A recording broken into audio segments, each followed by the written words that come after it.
What's happening out, guys? This is Rupesh from Absolute Gizmos, and today we are here to talk something about SSDs.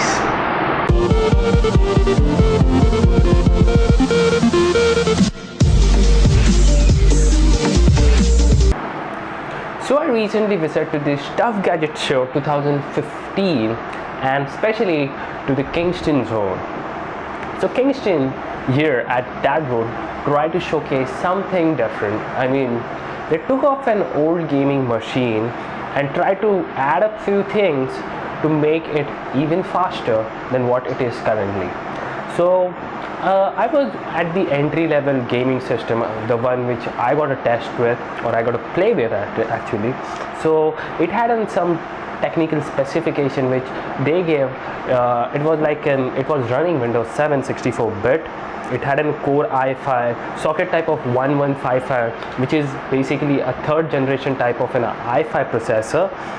At the motherboard, it has a Gigabyte H77M which support DDR3, and at the graphics card, it had a GTX 660 2GB DDR5 graphic card.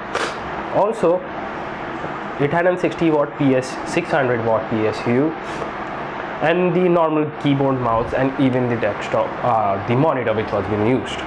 The two things which majorly they made a change, it was adding an HyperX 8-inch 66 MHz 16 GB of RAM, HyperX 4E1, and an SSD, the HyperX 120 GB. So what exactly happened?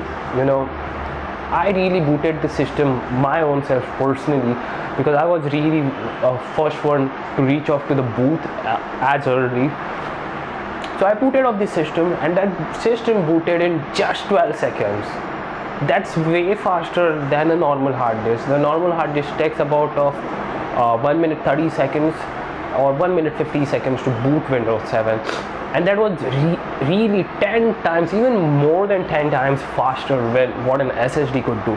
So what exactly is the difference between an SSD and the normal hard disk? What exactly? So I would say, the difference between is something like asking between an SUV car or maybe a sports car. So okay, stop a second. Leave them aside. So major difference is, when you see an hard disk internals had just a disk moving. It has a lots of components. It's pretty much huge. When you look at the SSD, it's pretty much small and slim form factor, and it has just flash memory inside it. So due to which it's small, and the connection speed between the memories, it's very much fast. Sometimes over to hard disk, it's not that much reliable. There will be a day that hard disk would end up ending its own life. So this would not be the case inside of an SSD. SSD would have a long reliability.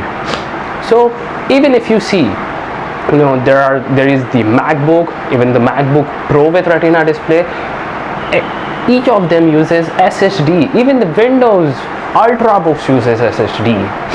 So if you drop a Windows laptop with normal hard disk, you have a chance that you may lose your data. Most important data would be sometimes lose because the hard disk get damaged and you can't even recover it. Similarly, if you drop an Ultrabook with an SSD, maybe your laptop may get damaged, but not your data. So that is the second point of the reliability. SSD are small and it doesn't take much of the space inside your system, but at the same time, what are the cons of the SSD? SSDs are something like 120 gigabytes or maybe 250 gigabyte, 256 gigabyte, something of that. If you talk something at the similar price, you get of 2 terabyte of an hard disk, 2 or maybe even more than terabyte of an hard disk. So it depends why you need an SSD inside your system. Not just to boot faster, but you could even render your favorite application, or maybe even boot up your application, start up your application, your enterprise application even faster with an SSD. SSDs are mainly meant for a fastest performance, which no hard disk can deliver anytime, nowhere. Even if it's a 7200 RPM, still an SSD would be damn faster to that of an normal hard disk. So it depends on you, you know. If you are something like a normal person of user, who just look into pictures, videos, or normal document editing, you may not see the much difference. But you are like a photo editor, app opener, always a video editor, you are a good gamer, you know, you definitely need an SSD level performance. With the storage option, it depends on you, but you definitely need a performance for it. So that is right about an SSD. So next time if you are trying to upgrade your system and you think your system is slow and you want to add something, you know, try opting off for SSD. You'll get a completely different and a better result. So I'll talk to you guys in the next one. Till that time, have a good time.